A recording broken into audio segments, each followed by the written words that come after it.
नमस्कार, मैं अलीशा और आप देख रहे हैं न्यूज 24 मध्य प्रदेश छत्तीसगढ़। बुलेटिन की शुरुआत करेंगे इस वक्त की बड़ी खबर के साथ। खबर भोपाल से है, जहां मध्य प्रदेश कांग्रेस का मिशन 2023 शुरू हो गया है। आज कांग्रेस नेताओं को कमलनाथ डिनर पार्टी देंगे। आज कांग्रेस के चुनिंदा नेताओं को पार्टी दी जाएगी कमलनाथ की तरफ से। दिग्विजय सिंह इसमें शामिल होंगे, अरुण यादव, कांतिलाल भूरिया, सुरेश पचौरी भी डिनर पार्टी में शामिल होंगे। राज्यसभा सदस्य विवेक तनखा भी इसमें डिनर पार्टी में शामिल हो सकते हैं। बता दें, विधानसभा चुनाव से पहले सबको साथ लेने में कमलनाथ जो है वो जुटते हुए नजर आ रहे हैं। बड़ी और अहम जानकारी, आज कमलनाथ चुनिंदा नेताओं को डिनर पार्टी देने वाले हैं। बड़ी और अहम जानकारी इस समय भोपाल से दे रहे हैं आपको, जहां कमलनाथ डिनर पार्टी देने वाले हैं। आज कांग्रेस के चुनिंदा नेताओं को डिनर पार्टी दी जाएगी कमलनाथ की तरफ से। बता दें, जिसमें से दिग्विजय सिंह, अरुण यादव, कांतिलाल भूरिया, सुरेश पचौरी भी डिनर पार्टी में शामिल होंगे। राज्यसभा सदस्य विवेक तनखा भी शामिल हो सकते हैं इस डिनर पार्टी में। दिग्विजय सिंह, अरुण यादव, कांतिलाल भूरिया इस डिनर पार्टी में शामिल होंगे। साथ ही राज्यसभा सदस्य विवेक तनखा के भी शामिल होने की खबरें सामने आ रही हैं कि वो डिनर पार्टी में शामिल हो सकते हैं। बता दें, कांग्रेस के चुनिंदा नेताओं को आज कमलनाथ डिनर पार्टी देंगे। एक तरह से ये 2023 की तैयारियों में अब कांग्रेस जो है जुटती हुई नजर आ रही है। कमलनाथ अब सबको साथ लाने में जुट रहे हैं।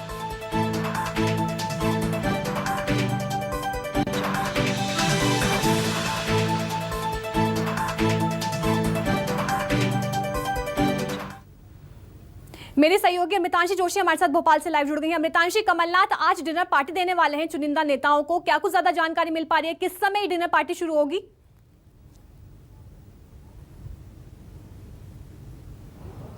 जी बिल्कुल, मैं आपको बता दूं अलीशा कि आज जो कमलनाथ है वो कई चुनिंदा नेताओं को और वरिष्ठ नेताओं को भी हम कह सकते हैं वो शाम में डिनर पार्टी देने वाले हैं। खास बात मैं आपको ये बता दूं कि 2023 की तैयारियों में कमलनाथ एक तरीके से लग चुके हैं, क्योंकि चुनिंदा नेताओं को उन्होंने अपने निवास पर बुलाया है, वो डिनर पार्टी देने वाले हैं। और ख़ास बात ये है कि इसमें राज्यसभा सांसद विवेक तनखा भी शामिल होने वाले हैं। साथ ही साथ जो समन्वय समिति है और वचन पत्र समिति है, इसकी भी जो चुनिंदा मेंबर्स हैं वो इसमें शामिल होने वाले हैं।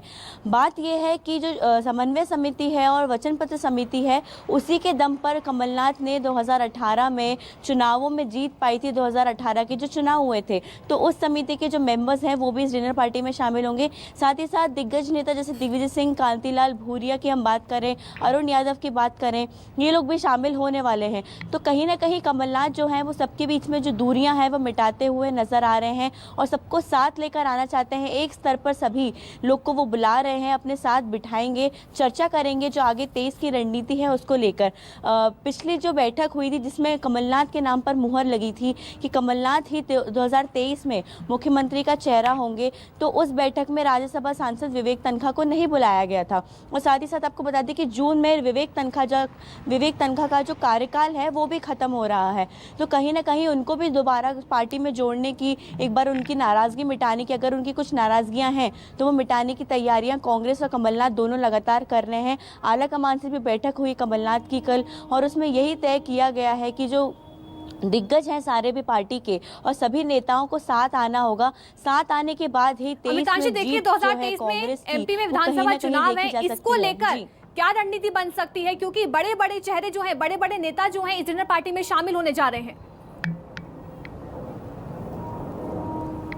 ये बैठक जो है, ये डिनर जो है वो कमलनाथ की हम कह सकते हैं डिनर पॉलिटिक्स जो है वो काफ़ी अहम मानी जा रही है, क्योंकि दिग्विजय सिंह, अरुण यादव, कांतिलाल भूरिया और साथ ही साथ विवेक तनखा सभी इसमें शामिल होने वाले हैं। तो सभी नेता जब साथ बैठेंगे तो कोई ना कोई खास रणनीति निकल कर आएगी।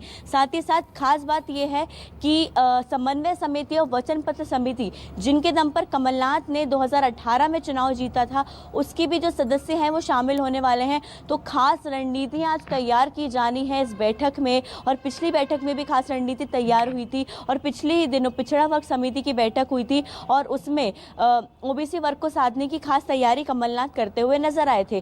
तो आज जो बैठक होने वाली है, आज जो डिनर होने वाला है, कह सकते हैं कि डिनर डिसाइडिंग फैक्टर होगा आने वाले चुनाव में जीतने का, क्योंकि इतने बड़े नेता शामिल हो रहे हैं, वचन पत्र समिति के लोग शामिल हो रहे हैं। तो खास रणनीति कि किस तरीके से सभी नेता को साथ आना है। आपने कल जैसा कि हमने देखा था कि कमलनाथ सर्वे भी करवाते हैं विधायकों का, तो किस तरीके से विधायकों को ज़मीनी स्तर पर और मजबूत करना है, संगठन को ज़मीनी स्तर पर और किस तरीके से मजबूत करना है, पिछड़े वर्ग को साधने की तैयारी किस तरीके से करनी है, इन सब चीज़ों को लेकर खास बैठक हो रही है, खास रणनीतियाँ बनाई जा सकती है। और कहीं ना कहीं देखा जा सकता है कि सभी वरिष्ठ नेता जब साथ आएंगे तो कोई बड़ी बात इस बैठक से निकल कर नेता हैं उनको डिनर पार्टी दी जा रही है। एक तरह से मिशन 2023 के चुनावों को लेकर तैयारियों में कांग्रेस शुरू हो गई है। बहुत बहुत शुक्रिया मितांशी तमाम जानकारी देने के लिए।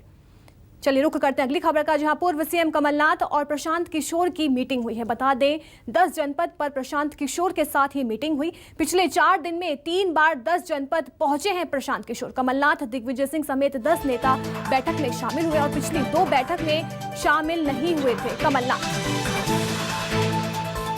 10 जनपद पर प्रशांत किशोर के साथ ये मीटिंग हुई है। बता दें पिछली 2 बैठक में जो कमलनाथ हैं वो शामिल नहीं हुए थे। पिछले 4 दिन में 3 बार 10 जनपद पर प्रशांत किशोर के साथ बैठक हो चुकी है। प्रशांत किशोर की ज्वाइनिंग को लेकर भी इस बैठक में मंथन हुआ। ये बैठक एक तरह से बहुत बड़ी बैठक मानी जा रही थी। कमलनाथ और सोनिया गांधी के बीच में ये बैठक हुई।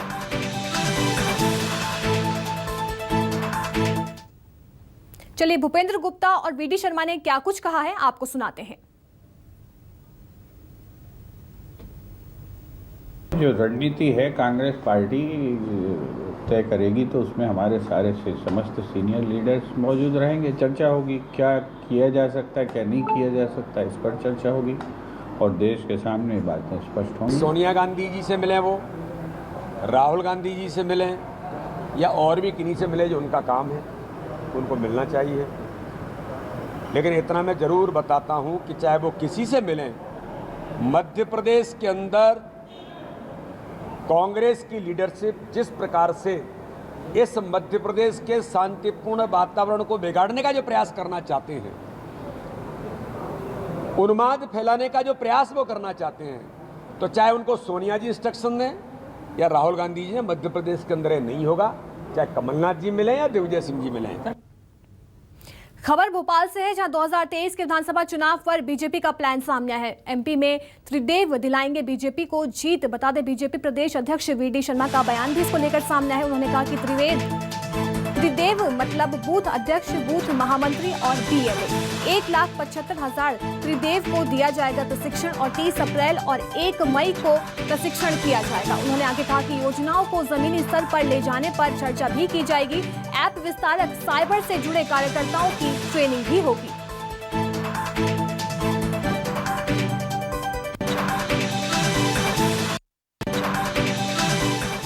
1,75,000 से ऊपर जो त्रिदेव हमारे हैं, उन तीनों महत्वपूर्ण कार्यकर्ताओं का प्रशिक्षण आगामी 30 अप्रैल और 1 मई को पूरे मध्य प्रदेश के अंदर होगा।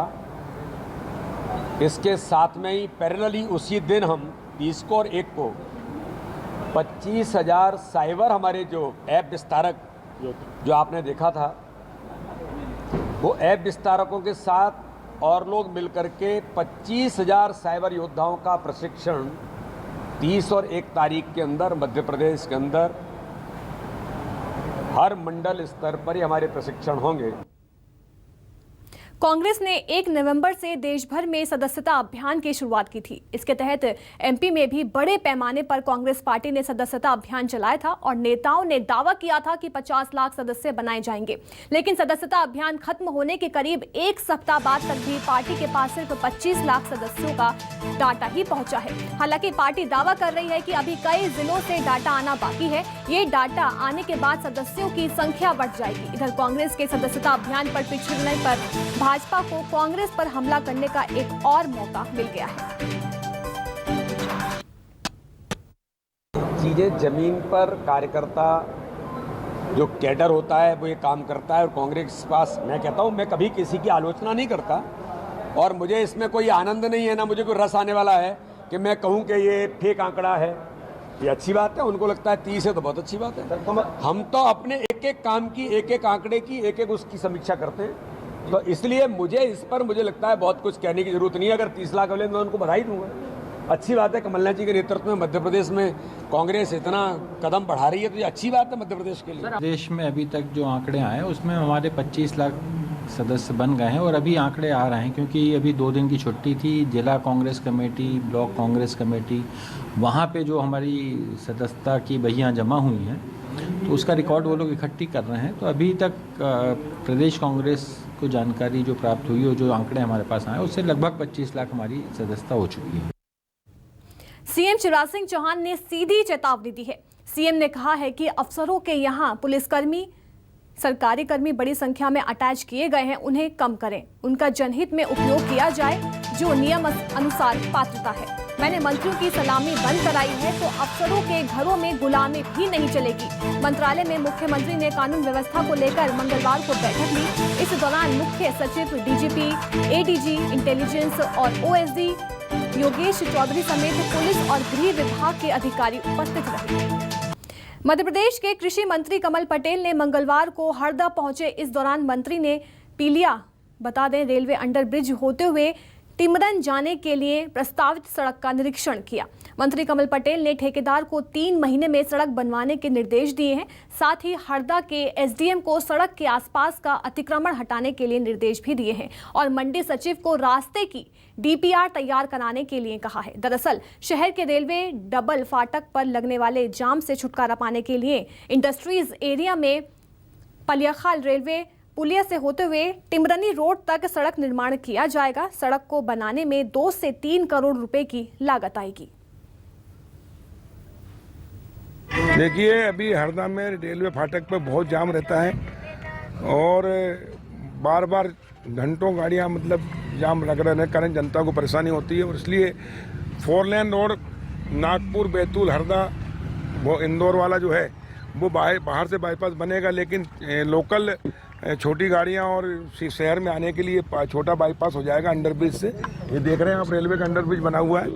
यहाँ नाला है तो नाले के नीचे नाला बना के पक्का नाला बना देंगे, उसके ऊपर रोड बना देंगे। भोपाल के मशहूर पुरातत्वविद के मोहम्मद का विवादित बयान सामने आया है। के मिश्रा ने दावा किया है कि दिल्ली के कुतुब मीनार के पास की कुतुब उल इस्लाम मस्जिद 27 मंदिरों को तोड़कर बनवाई गई है। भोपाल के रविंद्र भवन में विश्व धरोहर दिवस कार्यक्रम में के मोहम्मद ने भी दावा किया है। कुतुब मीनार के पास कई मंदिरों के अवशेष मिले हैं, जिससे पता चलता है कि कुतुब मीनार के पास गणेश मंदिर था।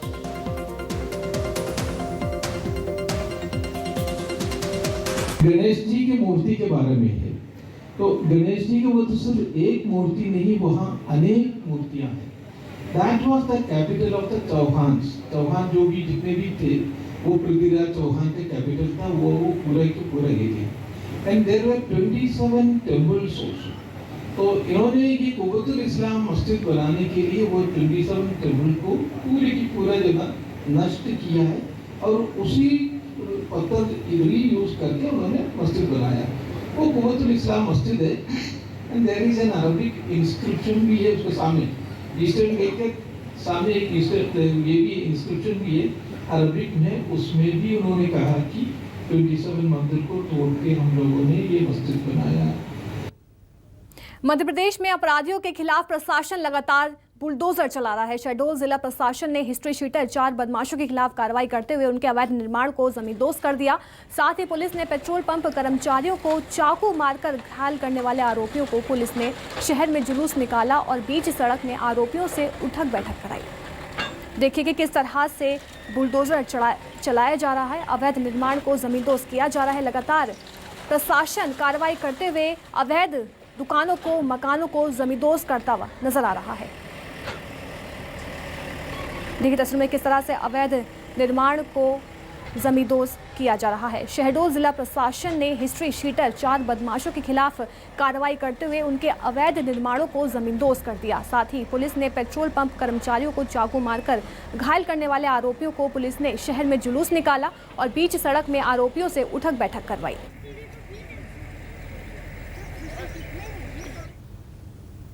खबर टीकमगढ़ से है, जहां अवैध अतिक्रमण पर प्रशासन का बुलडोजर चला है। सरकारी जमीन पर बने प्राइवेट स्कूल पर बुलडोजर चलाया गया। खरगापुर विधानसभा क्षेत्र की पूरी घटना बताई जा रही है, जहां अवैध अतिक्रमण पर प्रशासन का बुलडोजर चलता हुआ नजर आ रहा है। बता दें, सरकारी जमीन पर बने प्राइवेट स्कूल पर बुलडोजर चला है। खरगापुर विधानसभा क्षेत्र की ये पूरी घटना बताई जा रही है, जहां स्कूल के ऊपर, प्राइवेट स्कूल के ऊपर बुलडोजर चला दिया गया। अवैध अतिक्रमण पर प्रशासन का लगातार बुलडोजर चलता हुआ नजर आ रहा है। अपराधियों के अवैध मकानों पर भी बुलडोजर चलाया जा रहा है, अवैध निर्माण पर भी बुलडोजर चलाया जा रहा है। जहां सरकारी जमीन पर बने प्राइवेट स्कूल पर भी अब बुलडोजर चला दिया गया है। खरगापुर विधानसभा लोकायुक्त की कार्रवाई से बचने के लिए मध्य प्रदेश में भ्रष्ट कर्मचारियों ने रिश्वत लेने के लिए नए नए तरीके अपनाने लगे हैं। कोई अपने अधीन कर्मचारियों के माध्यम से लेता है तो कोई डिब्बे में घूस ले रहा है, ताकि लोकायुक्त ट्रैप कर केमिकल के हाथ धुलवाएं तो रिश्वत लेने की पुष्टि ना हो सके। वहीं राजगढ़ जिले में घूस लेते हुए एक पटवारी का वीडियो सोशल मीडिया पर वायरल हुआ है, जिसमें रोजा हल्का का पटवारी राजेश खरे एक किसान से सीमांकन करने के बदले घूस लेते हुए दिखाई दिया। वीडियो में एक युवक कहते नजर आ रहा है कि पूरे 5,000 हैं, बाकी के पैसे काम होने के बाद दे दिए जाएंगे। वहीं पटवारी पैसा हाथ में लेने से कतरा रहा है। वो कह रहा है कि हाथ में पैसा लेना ठीक नहीं है, दराज में रख दो। साथ ही वहीं एक डिब्बा भी है। बाद में पटवारी उसी डिब्बे में पैसे को रख लेता है। नोट भी कम चेक कर लो आप, चेक कर लीजिए, और एक भी नोट भी कम नहीं है। अच्छा ठीक, हाँ बोल दो ना, ठीक, और भी चेक कर लो आप, चेक कर लीजिए, और एक भी नोट भी कम नहीं है। अच्छा ठीक, हाँ बोल दो ना, ठीक, और भी चेक कर लो आप, चेक कर लीजिए, और एक भी नोट भी कम नहीं है। अच्छा ठीक, हाँ बोल दो ना, ठीक, और भी चेक कर लो आप, हाँ बोल दो ना, ठीक। आदिवासी जिला डिंडौरी से एक नाबालिग को दिल्ली में बेचने का गंभीर मामला सामने आया है। इस बात का खुलासा डिंडौरी से कांग्रेस विधायक ओमकार सिंह मरकाम की प्रेस कॉन्फ्रेंस में सामने आया। उन्होंने जानकारी दी कि एक दलाल ने नाबालिग को दिल्ली से ले जाकर बेच दिया।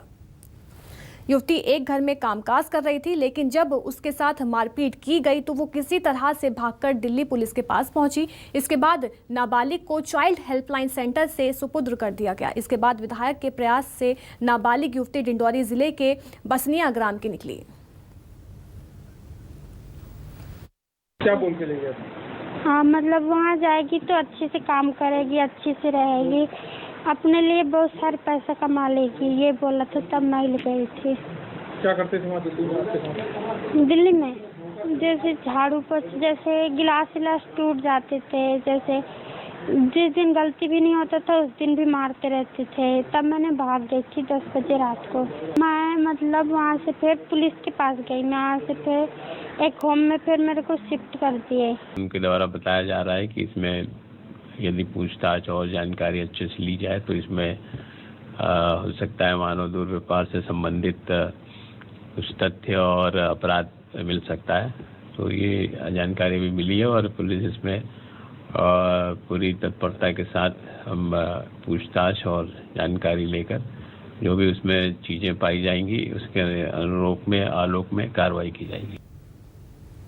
खबर भोपाल से है, जहां कल तीर्थ दर्शन योजना शुरू की गई, जिसके तहत 974 जो यात्री हैं उन्हें ट्रेन लेकर रवाना हुई। साथ ही तीर्थ यात्रा ट्रेन में आरती की गई। ट्रेन में मंदिर भी बनाया गया। मंत्री उषा ठाकुर ने भजन भी गाए और तीर्थ यात्रियों ने सुंदरकांड भी किया। देख सकते हैं तस्वीर में कि किस तरह से सुंदरकांड किया जा रहा है और जो यात्री हैं वो भजन कीर्तन करते हुए नजर आ रहे हैं।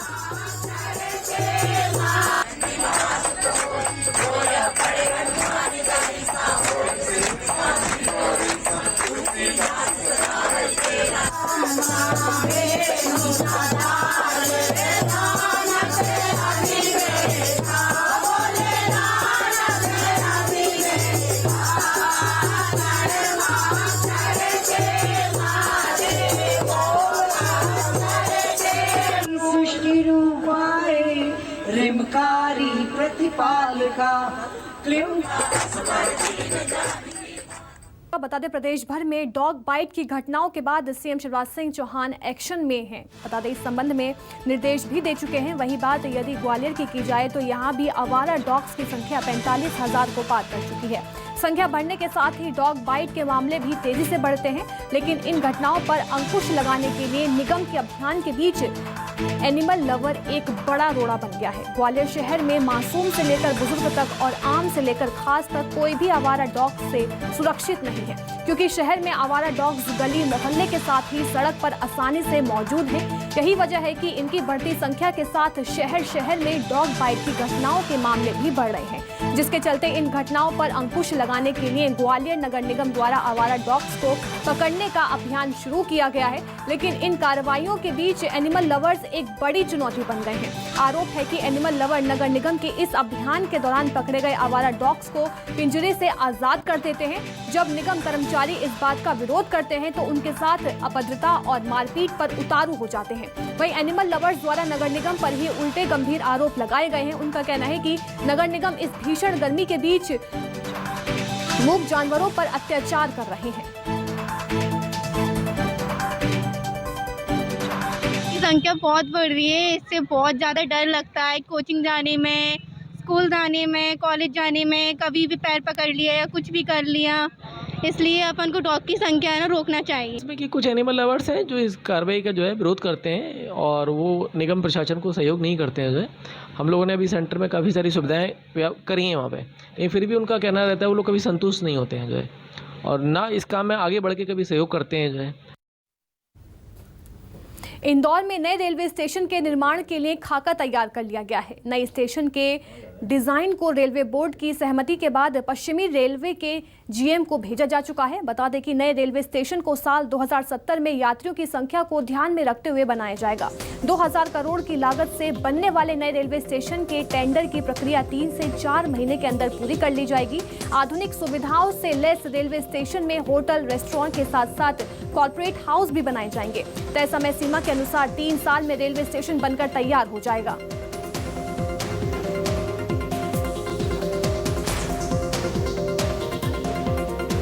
एयरपोर्ट की तर्ज पर ये अंतर्राष्ट्रीय स्तर का रेलवे स्टेशन बनेगा और इस रेलवे स्टेशन में आने वाले 50 वर्षों की यात्रियों की और सुविधाओं को ध्यान रख के बनाया जा रहा है। हमारा ऐसा मानना है कि आने वाले 2070 में 12,000 यात्री प्रति घंटे के हिसाब से उस रेलवे स्टेशन पर पीक आवर में रहेंगे। अगर हम 2070 की बात करें 50 साल बाद, तो 12,000 यात्री 1 घंटे में वहां पर रहेंगे और उसी के अनुसार इस पूरी रेलवे स्टेशन की डिजाइन ड्राइंग बनाई गई है आवश्यकता अनुसार।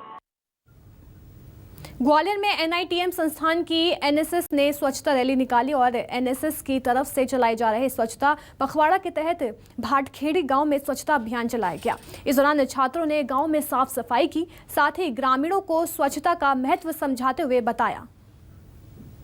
एनआईटीएम नागाजी कॉलेज की एनएसएस इकाई द्वारा आज भाटखेड़ी गांव में स्वच्छता अभियान स्वच्छता रैली का आयोजन किया गया, जिसके तहत हमारे द्वारा उनको बताया गया कि हमारे जीवन में स्वच्छता का क्या महत्व है और स्वच्छता हमारे जीवन में कितना उपयोगी है। हमें स्वच्छता का विशेष ध्यान रखना चाहिए।